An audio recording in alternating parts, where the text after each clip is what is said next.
انسان کے اندر کا کھوٹ کیسے نکلے، اس کے دو طریقے ہیں۔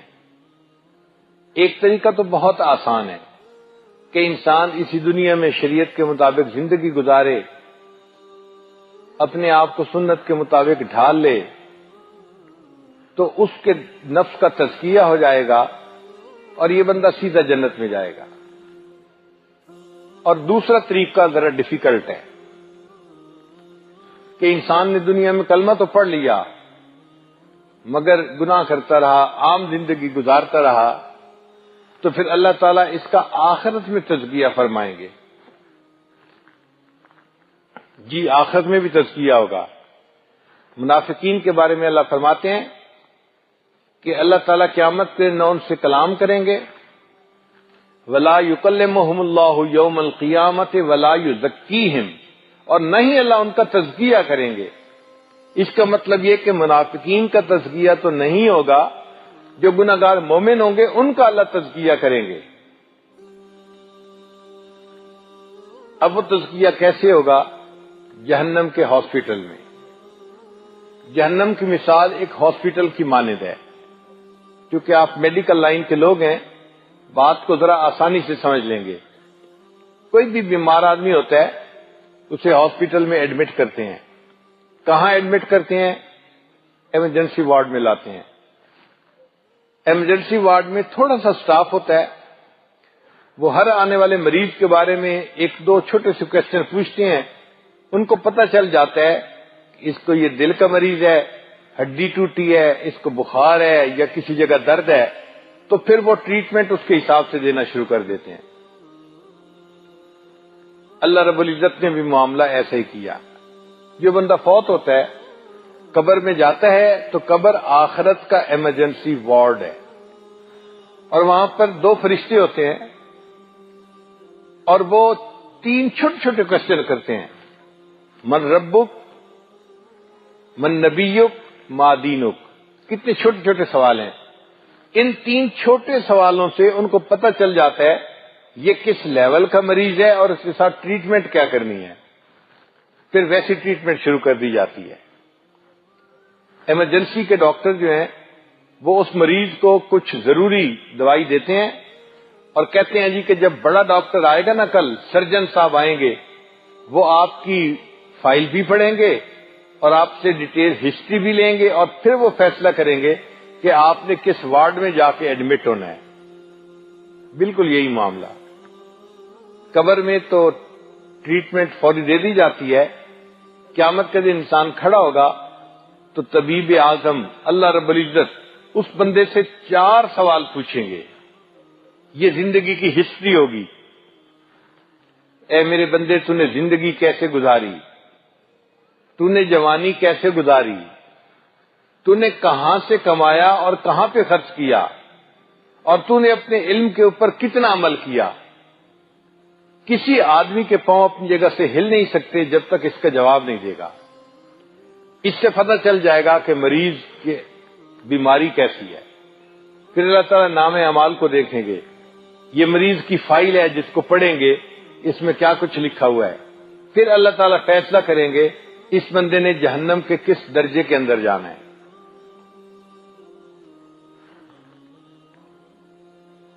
ایمرجنسی وارڈ جو قبر ہے اس میں کیا ہوگا؟ ایک گناہگار بندہ جائے گا اور قبر اس کو دبائے گی۔ کئی دفعہ بیماری کا علاج دبانے میں ہوتا ہے۔ مثلا آپ درد محسوس کر رہے ہیں سر میں، تو بچے کو بلا کے کہتے ہیں بچہ ذرا میرا سر دبا دو۔ اب وہ سر دباتا ہے، آپ کو راحت ملتی ہے، اور کئی مرتبہ دبانے سے تکلیف ہوتی ہے۔ یہی فرق ہے قبر کے ضغطہ میں۔ قبر ایک مومن کو بھی دبائے گی مگر اس کو راحت ملے گی، اور ایک کافر کو بھی دبائے گی اور کافر کو تکلیف ملے گی۔ حدیث مبارکہ ہے کہ ایک طرف کی پسلیاں دوسری طرف چلی جائیں گی، اتنا قبر دبائے گی۔ یہ فزیو تھراپی اس کی ہو رہی ہوگی، ٹریٹمنٹ مل رہی ہے اس کو۔ عام طور پہ دیکھا ہے کہ ایمرجنسی وارڈ میں مریض آتا ہے تو اس کو پانی کی ڈرپ لگا دیتے ہیں، اسی کے ذریعے سے انجیکشن دوائیاں جاتی ہیں. قبر میں اس بندے کو بھی ایک ڈرپ لگائی جاتی، یعنی انٹراوینس انفیوژن جس کو کہتے ہیں نا، وہ دی جائے گی. حدیث مبارکہ میں ہے جو بندہ نماز قضا کرتا تھا، اللہ تعالیٰ قبر میں ایک گنجا اژدہا پائتھن اس کے اوپر مسلط کر دیں گے. اب یہ اژدہا اس کے سر کے قریب کھڑا ہوگا اور اس آدمی کو بائٹ کرے گا اور اپنی پوائزن اس کے اندر انجیکٹ کر دے گا. بندے کو تکلیف ہوگی، پھر جب تکلیف ٹھیک ہوگی تو پھر دوبارہ بائٹ کرے گا، پھر کچھ ڈراپ ڈال دے گا. جیسے ڈرپ ہوتی ہے نا، قطرہ قطرہ بندے کے جسم میں دوائی جا رہی ہوتی ہے. یہ اللہ تعالی کا لگایا ہوا انٹراوینس انفیوژن ہے. یہ پانی کی بوتل اللہ نے اس کو بنا دیا اور یہ زہر کا قطرہ قطرہ دوائی کا ڈال رہا ہے اور بندے کی ٹریٹمنٹ چل رہی ہے. اب اس تکلیف میں یہ بندہ اس وقت تک رہے گا جب تک قیامت قائم نہیں ہو جاتی. پھر قیامت کے دن اللہ کے سامنے پیش ہوگا. اللہ تعالیٰ اس سے کویسچن پوچھیں گے، اس کے نامہ اعمال کو دیکھیں گے، پھر حکم دیں گے کہ اس بندے کو جہنم میں لے کے جاؤ. اور جہنم کے مختلف درجات ہیں. سب سے نیچے کا جو درجہ ہوگا اس میں منافق ہوں گے. قرآن مجید نے بتا دیا ان المنافقین فی الدرک الاسفل من النار، آگ کے سب سے نیچے کے حصے میں منافق لوگ ہوں گے اور سب سے اوپر کے حصے میں گناہگار ایمان والے ہوں گے. ایک دستور ہے، آپ نے سٹور میں کوئی چیز رکھنی ہو تو جس چیز کی بار بار ضرورت پڑتی ہے نا، اس کو دروازے کے قریب رکھتے ہیں، اور جس چیز نے لمبا عرصہ رہنا ہے اس کو دور کونے کے اندر جا کے ڈال دیتے ہیں. تو منافقین کو بھی نیچے والے درجے میں ڈالیں گے، انہوں نے تو نکلنا ہے ہی نہیں. اور جو گناہگار مومن ہیں ان کو جلدی نکالنا ہے، ان کو دروازے کے قریب اوپر کے درجے میں رکھیں گے. ہر ہاسپٹل میں ایک یونیفارم ہوتی ہے. امیر ہو وزیر ہو جب ہاسپٹلائز ہوتا ہے تو اس کو اپنے لباس فاخرہ کو اتار کر وہ یونیفارم پہننی پڑتی ہے. قیامت کے دن اللہ تعالیٰ جہنمیوں کو یونیفارم پہنائیں گے. سرابیلہم من قطران، گندک کا بنا ہوا لباس ہوگا، اس لیے کہ جو سلفر کا لباس ہوتا ہے، سلفر آگ کو جلدی پکڑتی ہے، اور جو چیز آگ کو جلدی پکڑے وہ جسم کو زیادہ جلاتی ہے. عورتوں کے کپڑے عام طور پر آگ جلدی پکڑتے ہیں، جب ان کو آگ لگتی ہے تو ان کے جسم پہ برننگ سکن کی زیادہ ہوتی ہے. اس جہنمی کو بھی یونیفارم پہنا دی جائے گی، مگر یہ عام کپڑا نہیں ہوگا، یہ گندک کا بنا لباس ہوگا. فقہا نے لکھا ہے اگر کسی گلی میں ایک گدھا مرا پڑا ہو تو اتنی بو ہوتی ہے کہ قریب سے بندہ گزر نہیں سکتا بدبو کی وجہ سے. ایک جانور کی اگر لاش گل سڑ جائے تو اتنی بو ہوتی ہے. جہنمی کے کپڑوں میں کتنی بدبو ہوگی. ساری دنیا کے انسان شروع سے لے کے آخر تک، حیوان، چرند، پرند، خشکی کے مخلوق، تری کی مخلوق، ساری مخلوق ایک جگہ جمع ہو جائے اور سب مر جائیں اور سب کی باڈی جو ہے وہ گل سڑ جائے، اس جگہ پر اتنی بدبو نہیں ہوگی جتنی بدبو جہنمی کے کپڑوں کے اندر ہوگی. اب آپ سوچئے ہم اس کپڑے کو کیسے پہنیں گے. آج تو ہم کپڑے پہنتے ہیں تو پرفیوم لگاتے ہیں، یہ پوائزن کی پرفیوم ہے، یہ فلاں پرفیوم ہے، یہ وائٹ مسک ہے جی مجھے بہت اچھا لگتا ہے. بھائی جب ایسے کپڑے پہنائے جائیں گے کہ جن کی بدبو اتنی زیادہ ہوگی کہ ساری دنیا کے انسان، حیوان، ان کی لاشیں گل سڑ جائیں، تو جتنی بدبو وہاں ہوگی جہنمی کے کپڑوں کی بدبو اس سے بھی زیادہ ہوگی. پھر یہ یونیفارم پہنانے کے بعد اس آدمی کو جہنم میں ڈالا جائے گا. جو مریض ہوتا ہے نا اس کو جہنم میں، اس کو ہاسپٹل میں لے جاتے ہوئے کئی دفعہ ویل چیئر پہ لے کے جاتے ہیں، اور جی پیشنٹ ہے ویل چیئر پہ جا رہا ہے، اور کئی دفعہ تو اس کو چارپائی پہ لٹا کے لے جاتے ہیں یہ جہنمی جس کو جہنم میں بھیجا جائے گا یہ کوئی عزت احترام اور پروٹوکول کے ساتھ نہیں جائے گا. اللہ تعالیٰ قرآن مجید فرماتے ہیں یوم یدعون الی نار جہنم دعا.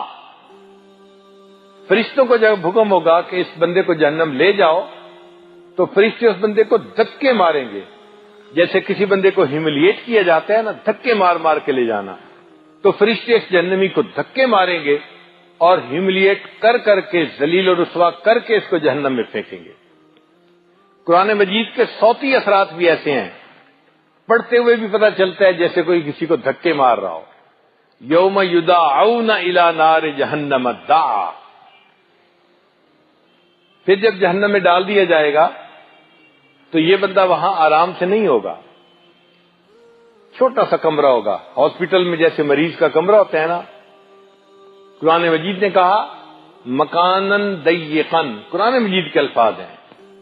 چھوٹا سا کمرہ آگ کا بنا ہوا ہوگا، اس میں اس بندے کو ڈال دیا جائے گا. نہ یہ اس میں لیٹ سکے گا، نہ کھڑا ہو سکے گا، نہ بیٹھ سکے گا. دائیں طرف سے بچے گا تو بائیں طرف آگ جلائے گی، اور بائیں طرف سے بچے گا تو دائیں دیوار آگ کی اس کو جلائے گی. اور ایک چھوٹی سی جگہ میں جیسے بندہ ہوتا ہے تو پریشان ہوتا ہے کہ میں اس میں سے کیسے نکلوں، میری تو سفوکیشن ہو رہی ہے. اس کا وہاں پر یہ حال ہوگا. پھر یہ باہر نکلے گا، ایک فرشتے کو کہے گا کہ بھئی میں بہت تنگ جگہ سے باہر نکلا ہوں، مجھے کہیں کھلی جگہ لے جاؤ. فرشتہ کہے گا میرے ساتھ آؤ. آگ کا بنا ہوا ایک پہاڑ ہوگا، وہ فرشتہ اس بندے کو اس انگارے کے پہاڑ کے اوپر چڑھاتا چڑھاتا چوٹی پہ لے کے جائے گا. جب یہ بالکل ٹاپ پہ پہنچ جائے گا تو فرشتہ وہاں سے اس کو دھکا دے گا اور یہ بندہ گرے گا اور آگ کے انگاروں پہ گرتا گرتا گرتا نیچے پہاڑ کی جہاں بیس ہوگی وہاں پہ آئے گا. جسم جل چکا ہوگا، تکلیف ہو رہی ہوگی، ہڈیاں ٹوٹ رہی ہوں گی. پھر یہ اٹھ کے کھڑا ہوگا، فرشتہ اس کے سامنے آئے گا. What can I do for you, can I serve you. وہ پوچھے گا اس سے، یہ کہے گا کہ ہاں مجھے بہت بھوک لگی ہے، پلیز کچھ کھانے کو میرے لیے لاؤ. وہ جائے گا اور زقوم کا پودا اس کو کھانے کے لیے لا کے دے گا. زقوم کا پودا آپ نے دیکھا ہوگا جس کے اوپر کانٹے ہوتے ہیں، پتے نہیں ہوتے، وہ پورا کا پورا کانٹوں سے بنا ہوا ہوتا ہے اور اتنا بٹر ہوتا ہے کہ اگر صبح کے وقت اس کو چکھے نا تو شام تک اس کی کڑواہٹ منہ میں محسوس ہوتی ہے. یہ زقوم کا پودا ان شجرۃ الزقوم طعام الاسیم، یہ وہاں پر کھانے کو دیا جائے گا. اس بندے کو اتنی بھوک لگی ہوگی کہ یہ اس کو کھانا شروع کرے گا، لیکن جب اس کو بائٹ کرے گا، کھائے گا، تو وہ زقوم اس کے گلے کے اندر جا کے اٹک جائے گا. نہ نگلتے بنے گی نہ اگلتے بنے گی. اب اور مصیبت میں پھنس گیا. پھر کہے گا جی کچھ مجھے پینے کو دو تاکہ میرا لقمہ نیچے جائے. اب اس کو پینے کے لیے وہاں پہ کوئی کوک پیپسی نہیں دی جائے گی، روح افزا کا شربت نہیں لیا جائے گا. وہاں پر اس کو پینے کے لیے ایک عجیب مشروب دیا جائے گا. قرآن مجید فرماتے ہیں وَلَا طَعَامٌ إِلَّا مِنْ غِسْلِينَ لَا يَأْكُلُهُ إِلَّا الْخَاطِئُونَ. جہنمیوں کے زخموں سے جو خون اور پیپ بہے گی وہ گرم گرم ایک پیالے میں ڈال کے، اس کو غسلین لکھا ہے، وہ اس کو پینے کے لیے دی جائے گی. اب آپ سوچئے زخم کے اندر پس ہو تو کتنی بو ہوتی ہے، قریب کھڑا نہیں ہوا جاتا. وہ پیپ اور وہ خون گرم اس کو پینے کو دیا جائے گا اور اتنی پیاس ہوگی کہ یہ اس کو پیے گا. حدیث مبارکہ میں ہے جب پیے گا تو اس کی جتنی انتڑیاں ہوگی سب کٹ کے پخانے کے راستے باہر چلی جائیں اور اتنی تکلیف میں سے گزرے گا. پھر اللہ تعالیٰ اس کو دوبارہ پھر ریسیٹ کر دیں گے، پھر صحیح ہو جائے گی صحت. پھر دوبارہ یہ فرشتے کو کہے گا مجھے کسی کھلی جگہ لے جاؤ. وہ کہے گا آ جاؤ، میں آپ کو پہاڑ کی چوٹی پہ لے جاتا ہوں. یہ سائیکل پھر سٹارٹ ہو جائے گا. بار بار ایسا اس کے ساتھ ہوگا اور یہ تکلیف کے بعد تکلیف اٹھائے گا. اس کے جسم کی جلد جلے گی اور اللہ تعالیٰ جلد کو پھر ٹھیک کر دیں گے. بدلناہم جلودا غیرہا لیذوقوا العذاب. آپ سوچئے یہ بندہ کتنی تکلیف کے عالم میں ہوگا. جیسے بندے کی بیماری ہوتی ہے نا، اس کی غذا بھی ویسی ہوتی ہے. ایک ہارٹ پیشنٹ آتا ہے، اس کو چربی والا کھانا بالکل نہیں دیتے، سب پراٹھے بند ہوتے ہیں اس کے لیے. شوگر کا مریض آتا ہے تو میٹھی چیز اس کے لیے بند ہوتی ہے. اسی طرح جہنمی میں جس قسم کا مریض ہوگا اسی قسم کی ٹریٹمنٹ دی جائے گی. ایک بندہ زکوٰۃ نہیں دیتا تھا، قرآن مجید میں کہا گیا اللہ تعالیٰ اس کے مال پیسے کو سونے چاندی کی شکل میں لمبے لمبے سلاخیں بنا دیں گے، جیسے سٹیل کے راڈ ہوتے ہیں، سریے ہوتے ہیں. ان سریوں کو جہنم کی آگ کے اندر گرم کیا جائے گا اور جو سرخ گرم ہو جائیں گے فَتُقْوَى بِهَا جِبَاهُهُمْ، ان کے ماتھے کو داغا جائے.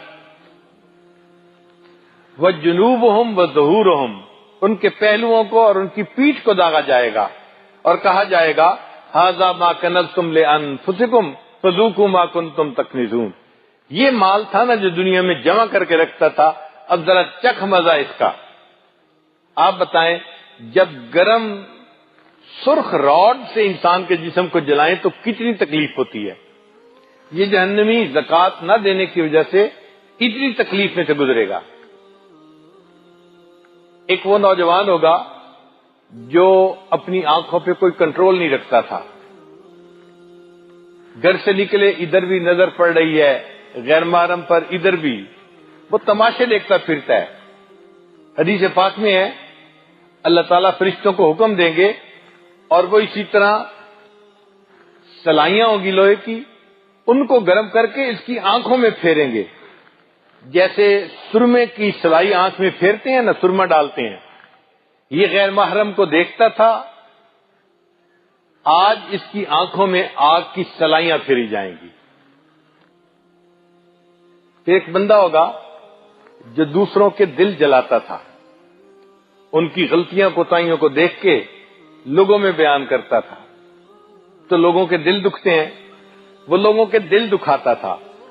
ان کے لیے اللہ نے ایک الگ سیکشن بنایا ہوگا، اس سیکشن کا نام ہوگا ویل. اللہ فرماتے ہیں وَيْلٌ لِّكُلِّ هُمَزَةٍ لُمَزَةٍ، عیب جو اور عیب گو، اس بندے کے لیے ویل کا عذاب ہوگا.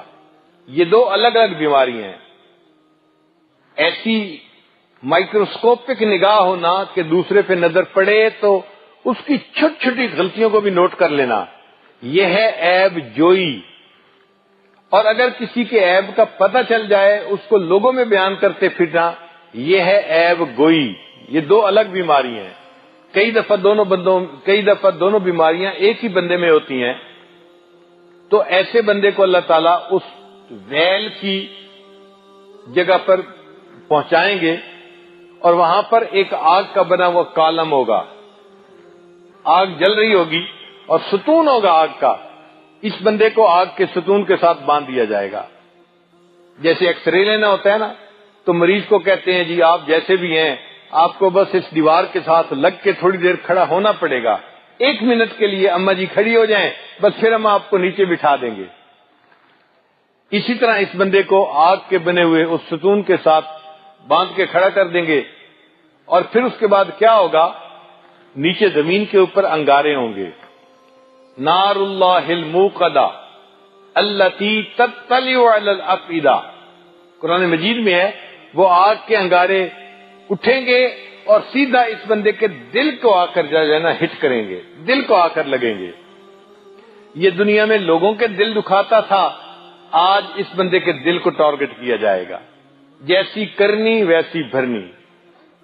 جیسے لیزر گائیڈڈ راکٹ ہوتے ہیں نا کہ جب چھوٹتے ہیں تو سیدھا ٹارگٹ پہ جا کے لگتے ہیں، یہ آگ کے انگارے اللہ کے بنائے ہوئے لیزر گائیڈڈ راکٹ ہیں، یہ بندے کے سیدھا دل کے اوپر جا کر ہٹ کریں گے. اب آپ سوچئے بندہ آگ کے کالم کے ساتھ بندہ کھڑا ہے اور جو انگارہ اٹھتا ہے وہ دل کو آ کے جو ہے نا وہ جلاتا ہے انسان کی کیا کیفیت ہوگی، کیا حالت ہوگی۔ پھر ایک بندہ ہوگا جس نے دنیا میں زنا کا ارتکاب کیا اور توبہ بھی نہیں کی۔ اگر توبہ کر لی تو اللہ معاف کر دیتے ہیں، اس نے توبہ بھی نہیں کی۔ فرشتے آئیں گے اور اس بندے کو ایک غار کے اندر، ایک کیو ہوگا، اس کے اندر پش کر دیں گے، دھکیل دیں گے اور دروازے کو بند کر دیں گے۔ اس غار کے اندر کیا ہوگا؟ حدیث پاک میں آتا ہے بچھو ہوں گے، اسکارپین، بہت زہریلے قسم کے بچھو ہوں گے۔ جب یہ بندہ غار کے اندر جائے گا، وہ بچھو اس کے اوپر اس طرح چڑھ جائیں گے جیسے شہد کے چھتے کے اوپر شہد کی مکھیاں بیٹھی ہوتی ہیں، ہزاروں کی تعداد میں وہ اس کی باڈی کو کور کر لیں گے، اور اتنے بچھو ایک ہی وقت میں اس کو ڈسیں گے، اور اس کے جسم کے انگ انگ کے اندر درد ہو رہی ہوگی۔ یہ عذاب کیوں دیا جائے گا؟ میرے بندے، تو نے گناہ ایسا کیا تھا کہ جس گناہ کی وجہ سے تیرے جسم کے ایک ایک ٹشو نے انجوائمنٹ پائی تھی، آج ہم اس کا عذاب بھی ایسا دیں گے کہ جسم کے ایک ایک ٹشو کو اس کی سزا ملے گی۔ اب تو گھبرا کہ یہ کہتے ہیں کہ مر جائیں گے، مر کے بھی چین نہ پایا تو کدھر جائیں گے۔ سوچئے انسان ایک غار کے اندر بند ہے اور اتنے بچھو کاٹ رہے ہیں، اس وقت سمجھ میں آئے گی لمحوں نے خطائیں کی، صدیوں نے سزا پائی۔ چند لمحوں کی خطاؤں کی خاطر انسان کتنے بڑے عذاب کو اپنے سر پہ لے لیتا ہے۔ تو ہر بندے کو اس کے گناہ کے بقدر عذاب ہوگا، اور جب اس کو انف عذاب ہو جائے گا، جب اللہ چاہیں گے پھر اس بندے کو اللہ تعالیٰ جہنم سے باہر نکالیں گے، اور جہنم سے باہر نکال کے اس کو جنت بھیج دیں گے۔ جب انسان ہاسپٹل سے ڈسچارج کیا جاتا ہے، وہ کہاں جاتا ہے؟ گھر جاتا ہے۔ بھئی جنت ہمارا گھر کیسے بنا؟ اس لیے کہ جنت آدم علیہ السلام کو اللہ نے عطا فرمائی۔ اسکن انت و زوجک، اے آدم علیہ السلام آپ اور آپ کی بیوی میری جنت میں رہیں، تو اللہ نے جنت آدم علیہ السلام کو الاٹ کر دی تھی، وہ وہاں رہے۔ پھر اللہ نے حکمت کے تحت ان کو زمین پہ اتار دیا۔ اب ہم ان کی اولاد ہیں، تو جب ہم واپس جائیں گے تو اپنے آبائی گھر میں بندہ جاتا ہے، تو ہم جنت میں جائیں گے کلمہ پڑھنے کی برکت کی وجہ سے۔ اسی لیے مومن کو جنت کا مالک نہیں بنایا جائے گا۔ فرمایا تلک الجنت التی نورث من عبادنا من کان تقیا، یہ جنت ہے اور ہم اپنے بندوں میں سے جو متقی پرہیزگار ہوں گے ان کو اس کا وارث بنائیں گے۔ تو وارث کون ہوتا ہے؟ باپ کی جائیداد کا۔ تو جنت ہمارے آدم علیہ السلام کی جائیداد ہے، ہم ان کے بیٹے ہیں۔ ہم اگر کلمے والی زندگی گزاریں گے تو مرنے کے بعد اس باپ کی جائیداد میں سے ہمیں حصہ ملے گا، ہمیں اللہ وہی گھر عطا فرمائیں گے۔ مگر جنت میں جانے کے لیے ایک شرط ہے کہ بندے کو پاک ہونا چاہیے روحانی بیماریوں سے۔